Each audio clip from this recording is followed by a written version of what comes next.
নমস্কার, আমি সুস্মিতা। আশা করি আমার দর্শক বন্ধুরা সবাই তোমরা খুব ভালো আছো।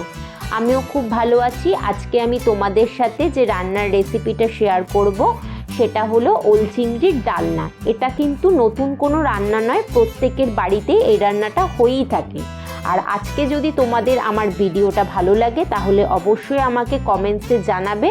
আর নতুন নতুন রান্নার রেসিপি দেখতে হলে এক্ষুনি আমার চ্যানেলটাকে সাবস্ক্রাইব করে নেওয়ার সবাইকে অনুরোধ রইল।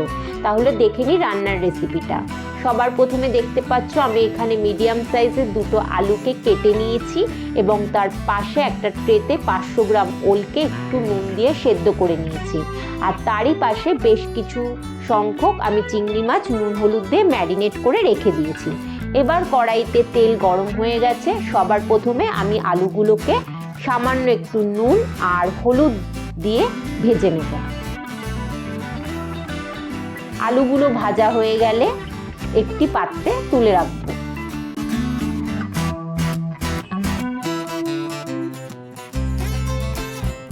আলু ভাজা দেখো আমার একদম হয়ে গেছে।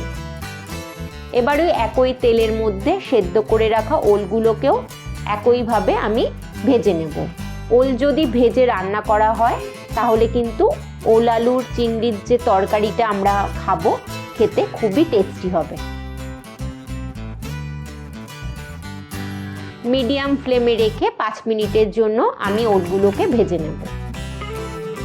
এবার দেখতে পাচ্ছ একই তেলের মধ্যে ম্যারিনেট করা চিংড়ি মাছগুলোকেও আমি ভেজে নেব।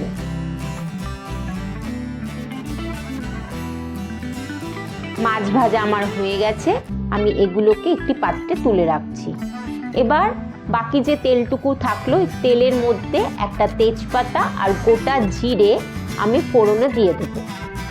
10 থেকে 20 সেকেন্ডের জন্য ফোড়নটা ভালো করে ভাজা যখন হয়ে যাবে আমি পেঁয়াজ, আদা, রসুন, কাঁচা লঙ্কা এবং একটা বড় সাইজের টমেটোর একটা মশলা মিশ্রণ রেডি করে রেখেছিলাম। এই মশলাটা আমি এখানে দিয়ে দেব। ভালো করে মশলাটা কিন্তু সুন্দরভাবে কষিয়ে নিতে হবে যাতে মশলার কোনো রকম কাঁচা গন্ধ না থাকে। আর মশলা ধোয়া জলটাও আমি এই মুহূর্তে এখানে অ্যাড করব। মিডিয়াম ফ্লেমে সুন্দরভাবে মশলাটা কষানোর সাথে সাথে আমি সবার প্রথমে এখানে শুকনো লঙ্কার গুঁড়ো 2 চামচ দেব, জিরে গুঁড়ো দেব 1 চামচ, হলুদ গুঁড়ো দেব এবং স্বাদ মতো নুন তো দেবই।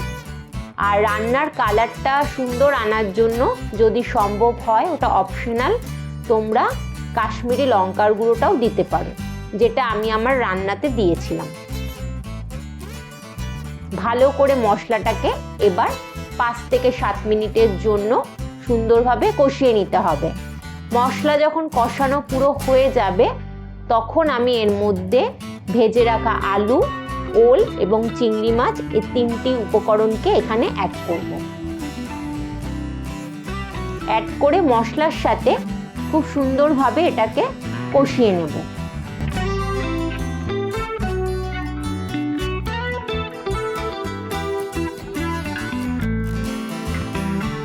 এই সময় গ্যাসের ফ্লেমটা লোতে রাখলেই ভালো। এবার আমি এর মধ্যে যে জলটা অ্যাড করব, তোমরা জানো আমি সব সময় কিন্তু গরম জলই ব্যবহার করি। আজকেও সেরকমই জলটা গরম করে রেখেছিলাম, সে গরম জলটাই আমি এখানে অ্যাড করলাম। মিডিয়াম ফ্লেমে 10 মিনিটের জন্য এই রান্নাটা আমি হতে দেব। ঝোলটা ভালোভাবে ফুটে এসছে, রান্না আমার প্রায় হয়ে এসছে। সবার শেষে 1 চামচ গরম মশলা দিয়ে দিলেই আজকে আমার রান্না একদম রেডি, ওল চিংড়ির ডালনা সার্ভ করার জন্য। গরম ভাতের সাথে আশা করি সবাইকে ভালো লাগবে।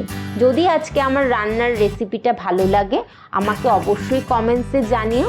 আর নতুন বন্ধুদের আবারও বলছি, যদি আমার ভিডিওগুলো তোমাদের ভালো লাগে আমার চ্যানেলটাকে সাবস্ক্রাইব করে অবশ্যই আমার পাশে থাকার জন্য। সবাই ভালো থেকো, সাবধানে থেকো। ধন্যবাদ।